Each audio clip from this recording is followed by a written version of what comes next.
দশমমান শ্ৰেণী নিজে উদ্যোগ লৈ তেওঁলোকে বিদায় সভাখন আয়োজন কৰিছে।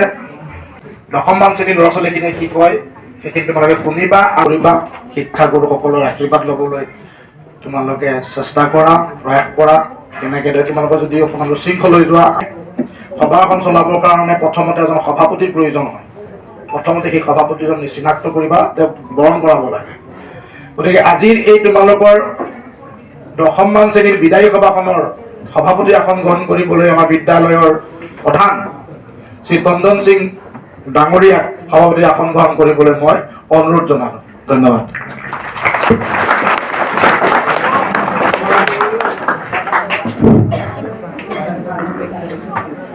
সকলোকে বিহুৰ ওলগ যাচি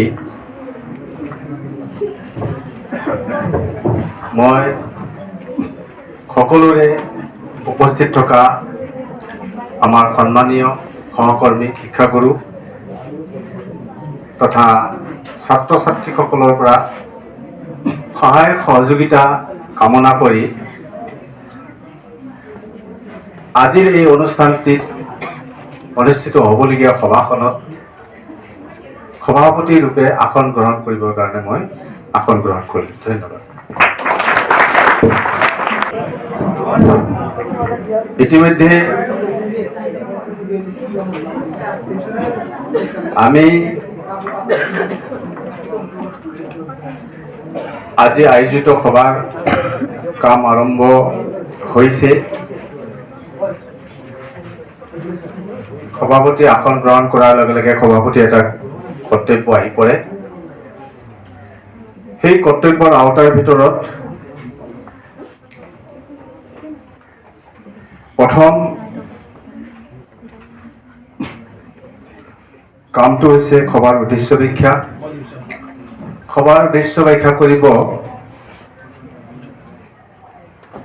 দশমমান শ্ৰেণীৰ ছাত্ৰী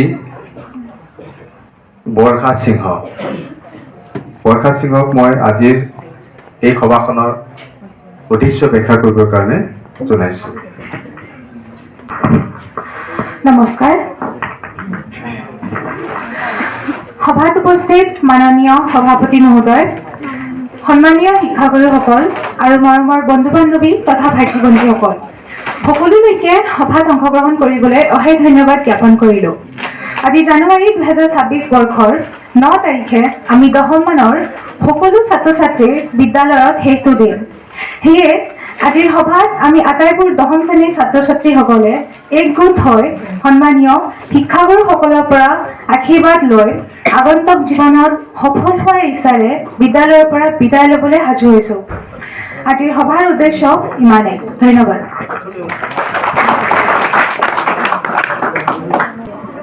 ইতিমধ্যে সভাৰ উদ্দেশ্য ব্যাখ্যা কৰিলে তোমালোকৰ সহপাঠী বৰ্ষা সিংহই। উদ্দেশ্য পাঠ কৰাৰ বাবে বৰ্ষা সিংহলৈ মোৰ অশেষ অশেষ ধন্যবাদ জ্ঞাপন কৰিছোঁ। ইয়াৰ পিছৰ কাৰ্যসূচীটো আহিল বিদায়ী ছাত্ৰ ছাত্ৰীসকলৰ দ্বাৰা আমাৰ এই বিদ্যালয়ৰ শিক্ষক শিক্ষয়িত্ৰীসকলক এটা সম্বৰ্ধনা পৰ্ব এটা ৰাখিছে ইয়াতে। গতিকে এই অনুষ্ঠানটি সম্পাদন কৰিবৰ কাৰণে দশমমান শ্ৰেণীৰ ছাত্ৰ ছাত্ৰীসকলক জনোৱা হৈছে। শিক্ষক শিক্ষয়িত্ৰী সম্বৰ্ধনা পৰ্ব। বিদ্যালয়ৰ ভাৰপ্ৰাপ্ত সন্মানীয় চন্দন ছাৰক এখন ফুলাম গামোচাৰে সম্বৰ্ধনা জনাব দশমমানৰ ছাত্ৰ হিমাংশু বৰুৱা। তেখেতক আগবাঢ়ি আহিবলৈ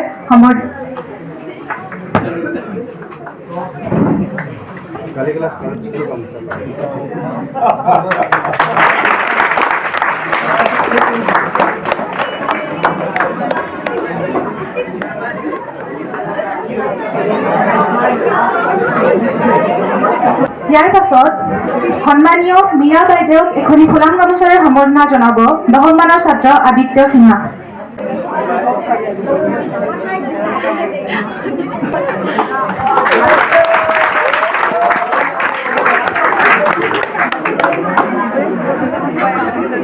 ইয়াৰ পাছত সন্মানীয় কমল ছাৰক এখনি ফুলাম গামোচাৰে সম্বৰ্ধনা জনাব শিৱা বিশ্বাস।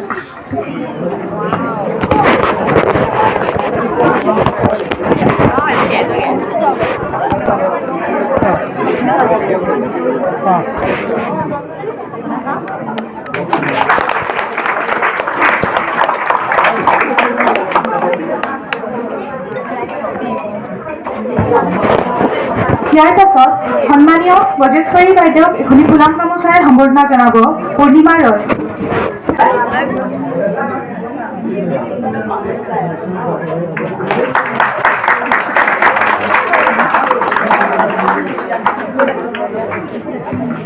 ইয়াৰ পাছত সন্মানীয় অসীম ছাৰক এখনি ফুলাম গামোচাৰে সম্বৰ্ধনা জনাব 10 মানৰ ছাত্ৰী অঞ্জলি কুমাৰী।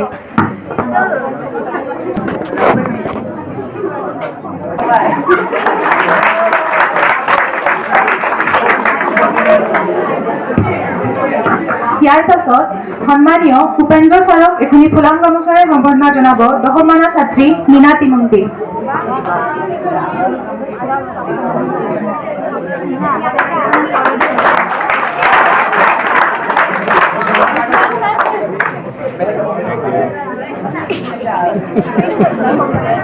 ইয়াৰ পাছত সন্মানীয় সমীৰ বালা ছাৰক এখনি ফুলাম গামোচাৰে সম্বৰ্ধনা জনাব 10 মানৰ ছাত্ৰ মুকুল দাস।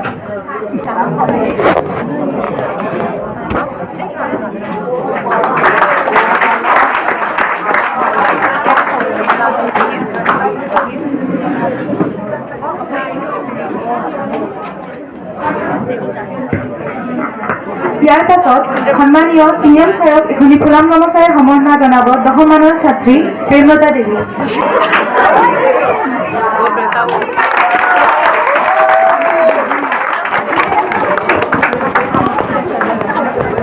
ইয়াৰ পাছত সন্মানীয় সুনীতা বাইদেউক এখনি ফুলাম গামোচাৰে সম্বৰ্ধনা জনাব 10 মানৰ ছাত্ৰী জ্যোতিকা দাস।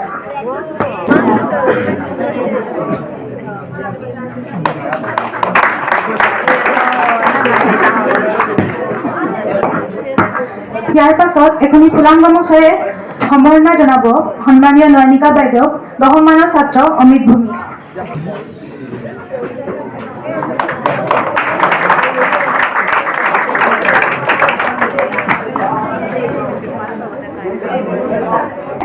ইয়াৰ পাছত সন্মানীয় ৰাজেশ ছাৰক এখনি ফুলাম গামোচাৰে সম্বৰ্ধনা জনাব 10 মানৰ ছাত্ৰ বিশু দাস।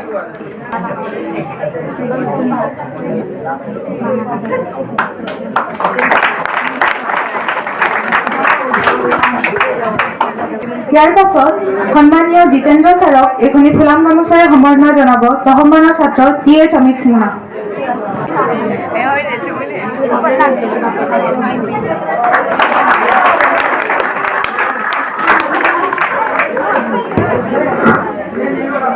ইয়াৰ পাছত সন্মানীয় মাৰুনা ছাৰক এখনি ফুলাম গামোচাৰে সম্বৰ্ধনা জনাব 10 মানৰ ছাত্ৰ ৰাহুল চৌহান।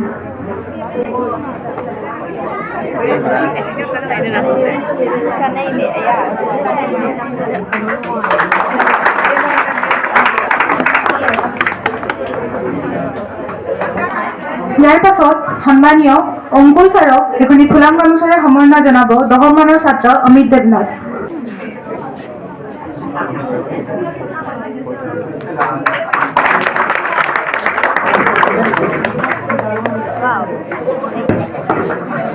ইয়াৰ পাছত সন্মানীয় অনিল ছাৰক এখনি ফুলাম গামোচাৰে সম্বৰ্ধনা জনাব 10 মানৰ ছাত্ৰী অংকিতা ৰায়চৌধুৰী।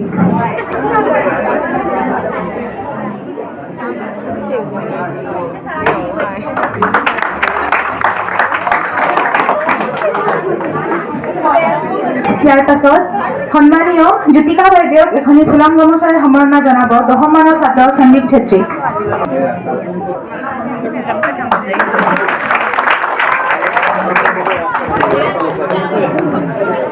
ইয়াৰ পাছত সন্মানীয় শৰ্মিষ্ঠা বাইদেউক এখনি ফুলাম গামোচাৰে সম্বৰ্ধনা জনাব 10 মানৰ ছাত্ৰ এল অভিজিত সিংহা।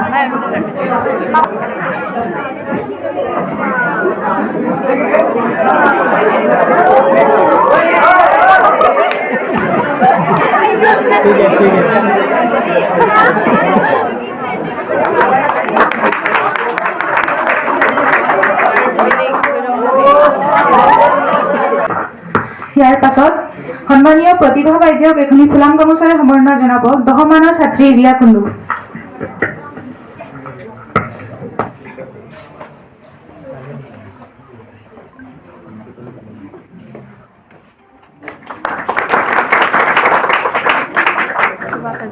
ইয়াৰ পাছত সন্মানীয় অদিতি বাইদেউক এখনি ফুলাম গামোচাৰে সম্বৰ্ধনা জনাব 10 মানৰ ছাত্ৰ ইউৰাজ চৌহান।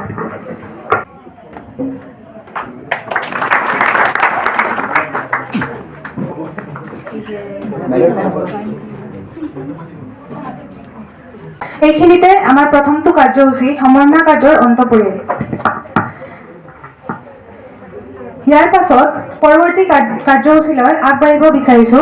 আমি 10 মানৰ ছাত্ৰ ছাত্ৰীসকলে আমাৰ তৰফৰ পৰা বিদ্যালয়লৈ এটি উপহাৰ আগবঢ়াব বিচাৰিছো। উপহাৰৰ সৈতে তেওঁলোকক আগবাঢ়ি আহিবলৈ অনুৰোধ জনোৱা হ'ল।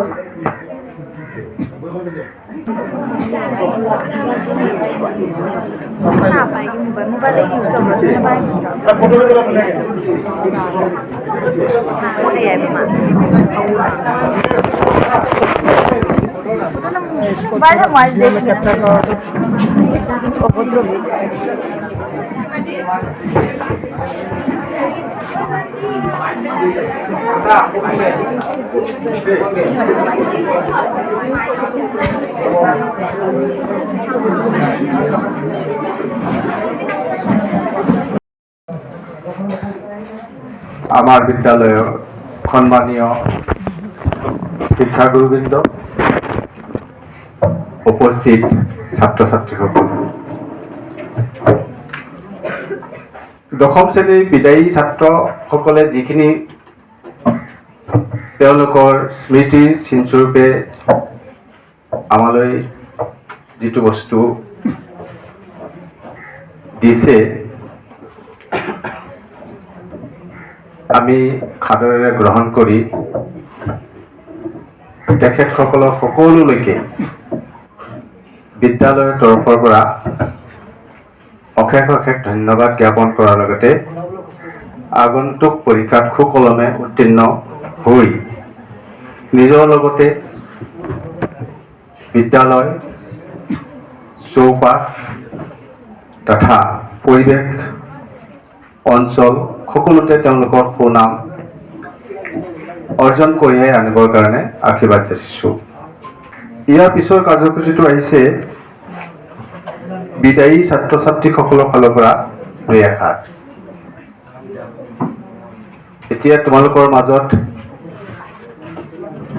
দুটামান, বেছি কথা নকবা, দুটামান কথা আমাক কবা। নমস্কাৰ।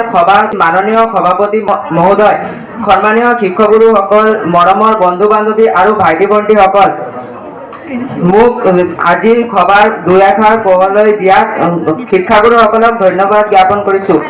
আজি 2026 বৰ্ষত 9 জানুৱাৰীত আমি সকলো 10ম মান শ্ৰেণীৰ ছাত্ৰ ছাত্ৰীসকলৰ বিদায় সভা। পোনপ্ৰথমে সন্মানীয় শিক্ষাগুৰুসকলক অশেষ ধন্যবাদ জ্ঞাপন কৰিব বিচাৰিছোঁ। আপোনালোকে আমাক ইমানখিনি বছৰ শিক্ষা, জ্ঞান, ভাল বেয়াৰ পৰিচয় তথা আমাৰ ভুলবোৰ শুধৰণি কৰোৱাৰ বাবে অশেষ ধন্যবাদ জ্ঞাপন কৰিলোঁ। এই আটাইখিনি বস্তুৱে আমাৰ বাবে অমূল্য। আপোনালোকে দিয়া জ্ঞানখিনি আমি কেতিয়াও পাহৰি নাযাওঁ আৰু আগন্তুক জীৱনত আহি থকা সকলোবোৰ পৰীক্ষাত আপোনালোকৰ পৰা আয়ত্ত কৰা জ্ঞানখিনি ব্যৱহাৰ কৰিম। বিদ্যালয়ত এইখিনি বছৰত অজানিতে কিবা ভুল হ'লে ক্ষমা কৰি দিব। ধন্যবাদ। শ্ৰদ্ধাৰ আজি সভাত সভাপতি মহোদয়, লগতে সভাৰ উপস্থিত মাননীয় শিক্ষাগুৰুসকল আৰু বন্ধু বান্ধৱীসকল আৰু মৰমৰ ভাই ভণ্টিসকল, মোৰ নাম শ্ৰী বিশু দাস। মই আজি আমাৰ বিদায় সভাত দুই এষাৰ কথা ক'বলৈ ওলাইছোঁ। যদি কিবা ভুল ভ্ৰান্তি হয় মোক ক্ষমা কৰি দিব। আমি 6ম মান শ্ৰেণীৰ পৰা 10ম মান শ্ৰেণীলৈ শিক্ষাৰ দিয়াৰ বাবে অন্তৰ পৰা আপোনাক সভক ধন্যবাদ জ্ঞাপন কৰিলোঁ। উত্তম বছৰ কেইটা যদিও আমাৰ পৰা কিবা ধৰণৰ ভুল ভ্ৰান্তি হৈছে আমাক ক্ষমা কৰি দিব। অহা SLC পৰীক্ষাত আমি সফলতাৰে উত্তীৰ্ণ হওঁ, যাতে মাননীয় শিক্ষাগুৰু সকলৰ পৰা আশীৰ্বাদ বিচাৰিলোঁ। ধন্যবাদ। এইখিনিতে ছাত্ৰ ছাত্ৰীসকলৰ ফালৰ পৰা যদি কোনোবাই উপহাৰ দিব বিচাৰিছা তেওঁলোক আগবাঢ়ি আহিবলৈ অনুৰোধ জনোৱা হ'ল।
নৱমমান শ্ৰেণীৰ ছাত্ৰ ছাত্ৰীসকলৰ ফালৰ পৰা দিনটোৰ লগত সংগতি ৰাখি কিবা ক'বলগীয়া আছে যদি আহি কোৱা, যদি নাই তেতিয়াহ'লে আমাৰ পৰৱৰ্তী কাৰ্যসূচীলৈ আগবাঢ়ি আছেনে? নৱমমান শ্ৰেণীৰ ছাত্ৰ ছাত্ৰীৰ ফালৰ পৰা নাই নহয়?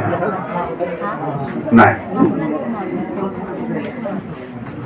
যিহেতু নৱমমান শ্ৰেণীৰ ছাত্ৰ ছাত্ৰীৰ ফালৰ পৰা কোনো ধৰণৰ প্ৰতিক্ৰিয়া নাই, গতিকে আমি পৰৱৰ্তী কাৰ্যসূচীলৈ আগবাঢ়ো। পৰৱৰ্তী কাৰ্যসূচীটো আছে বিদায়ী ছাত্ৰ ছাত্ৰীসকলক উদ্দেশ্যি শিক্ষক শিক্ষয়িত্ৰীৰ ফালৰ পৰা দুই এষাৰ। মই প্ৰথমে আজি এই অনুষ্ঠানটিৰ লগত সংগতি ৰাখি বিদায়ী ছাত্ৰ ছাত্ৰীসকলক উদ্দেশ্যি পোনপ্ৰথমে দিনটোৰ লগত সংগতি ৰাখি বিদায়ী ছাত্ৰ ছাত্ৰীসকলক উদ্দেশ্যি তোমালোকৰ সকলোৰে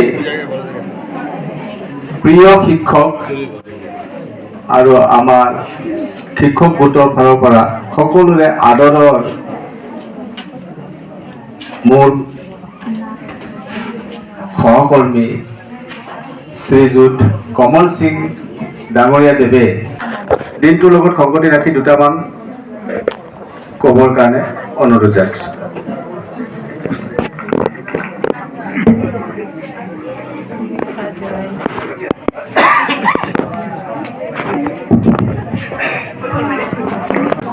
সন্মানীয় আজিৰ সভাৰ সভাপতি মহোদয় আৰু লগতে উপস্থিত আমাৰ বিদ্যালয়ৰ শিক্ষাগুৰুসকল আৰু আমাৰ বিদ্যালয়ৰ প্ৰিয় ছাত্ৰ ছাত্ৰীসকল, আজি এই বিদায় সভাৰ লগত সংগতি ৰাখি মই দুই এষাৰ কথা ক'বলৈ ওলাইছোঁ। বেছি দীঘলীয়া ক'বলৈ নাযাওঁ। বিদায়ী ছাত্ৰ ছাত্ৰী, তোমালোকে আগন্তুক 2024 বৰ্ষৰ SSLC পৰীক্ষা দিবলৈ ওলাইছা, গতিকে সেই পৰীক্ষা দিবলৈ যাওঁতে তোমালোকে কি কি কথা মনত ৰাখিব লাগিব এইখিনি কথাও মই অকণমান তোমালোকক মেছেজ হিচাপে দিব বিচাৰিছোঁ। প্ৰথমতে তোমালোকে যিটো পৰীক্ষা তাৰ আগতে তোমালোকে ৰেডি হ'ব লাগিব। নিৰ্দিষ্ট সময়ৰ আগতে স্কুল পোৱাকৈ তোমালোকে খুব ধৈৰ্য ধৰি পেলাই মনে মনে শুনিবা। খুব ধুনীয়া এটা মেছেজ তোমালোকৰ কমল ছাৰে কৈ আছে, যিটো নেকি আগন্তুক পৰীক্ষাত তোমালোকৰ কাৰণে 100% কামত আহিব। 100%। গতিকে তোমালোকে আগতীয়াকৈ ৰেডি কৰি ৰাখিব লাগিব, কাৰণ যিদিনা পৰীক্ষা সেইদিনা তোমালোকে যদি ৰেডি হয় তেনেহ'লে সময়ত মিলাব নোৱাৰিব পাৰা, গতিকে এদিনৰ আগতে তোমালোকে ৰেডি কৰি থ'ব লাগিব। পৰীক্ষাৰ ফলত যেতিয়া তোমালোকে পৰীক্ষা দিবা তেতিয়া 15 মিনিট আগতে তোমালোকৰ বিদ্যালয়ৰ তোমালোকৰ নিজৰ নিজৰ ৰুমত দিয়া হয়। তেতিয়া তোমালোকৰ নিজৰ ৰোল আৰু নম্বৰ বেলেগ বেলেগে থাকিব। তোমালোকে ক্লাছ 10 এতিয়া প্ৰিটেক্সলৈকেতো ৰোল নম্বৰ একেই, কিন্তু যেতিয়া ফাইনেল পৰীক্ষা তোমালোকৰ ৰোল আৰু নম্বৰ বেলেগ বেলেগ হ'ব, সেইবিলাক স্পষ্টকৈ লিখিবা। আৰু কেতিয়াও তোমালোকৰ নাম লিখিব নালাগে। পৰীক্ষাৰ যিটো প্ৰশ্ন কাকত সেইখিনি তোমালোকে ভালকৈ চাবা, যাতে লাগি কিছুমানৰ ক্ষেত্ৰত কি কৰে, প্ৰশ্ন কাকতখন এঠাৰে লাগি থাকে, গতিকে এইখিনি তোমালোকে লাগি আছে নেকি তোমালোকে ভালদৰে চেক কৰিবা। মই নিজেও ভুক্তভোগী, কাৰণ মই যেতিয়া মেট্ৰিক পৰীক্ষা দিছিলোঁ সেই সময়ত আৰু নাই বুলি মই ভাবিছিলোঁ, কিন্তু পিছত ওলাই আহি দেখিলোঁ কিছু তোমালোকেও সাৱধান হ'বা। আৰু এটা কথা, ছ'চিয়েল ছায়েন্সৰ ক্ষেত্ৰতো এটা পৰীক্ষাৰ এটা কুৱেশ্যন আহে অকল অন্ধ পৰীক্ষাৰ্থীসকলৰ বাবে, আৰু সেই প্ৰশ্নখিনি কেতিয়াবা মাজত থাকে, আৰু কেতিয়াবা কি কৰে আমাৰ ছাত্ৰ ছাত্ৰীসকলে তাৰ পিছৰখিনি গোটেইখিনি অন্ধ ল'ৰা ছোৱালীৰ কাৰণে হয় বুলি মানে বাকীখিনি নকৰে। গতিকে এইটো চাবা তোমালোকে, মাত্ৰ এটা কুৱেশ্যনে থাকিব, এই কুৱেশ্যনটোহে তোমালোকে নকৰিবা। এই কুৱেশ্যনটো কৰিলেও নম্বৰ নাপায়। তোমালোকে যেতিয়া পৰীক্ষা দিবা, যদি কিবা কাৰণত বাহিৰলৈ যদি যাব বিচাৰা তেতিয়াহ'লে বেছি সময় বাহিৰত নাথাকিবা, ৰুমৰ ভিতৰত আহিবলৈ চেষ্টা কৰিবা। আৰু এটা কথা মই ক'ব বিচাৰোঁ, ছাত্ৰ জীৱনত সকলো লাগিব, কাৰণ আমাৰ নিজৰ ভাগ্যৰ নিৰ্মাতা আমি নিজেই, আমাৰ ভাগ্যটো আমি নিজেই নিৰ্মাতা কৰিব লাগিব। কাৰণ মই যদি ঠিক কামত ঠিক পথত যদি যাব বিচাৰোঁ তেতিয়াহ'লে মই নিজেই ঠিক হ'ব লাগিব। কোনেও মোক বেলেগ পথত বা অন্য পথত নিব নোৱাৰে। মই এইখিনি মই ক'ব বিচাৰোঁ। আগন্তুক পৰীক্ষাৰ কাৰণে তোমালোক সকলোৱে সুখ্যাতিৰে পৰীক্ষা উত্তীৰ্ণ হ'ব পাৰা আৰু ভৱিষ্যত উজ্জ্বল যাতে হয়, তাৰ কাৰণে ঈশ্বৰৰ ওচৰত তোমালোকৰ ভৱিষ্যত উজ্জ্বল কামনা কৰি মোৰ বক্তব্য ইয়াতে সামৰণি মাৰিলোঁ।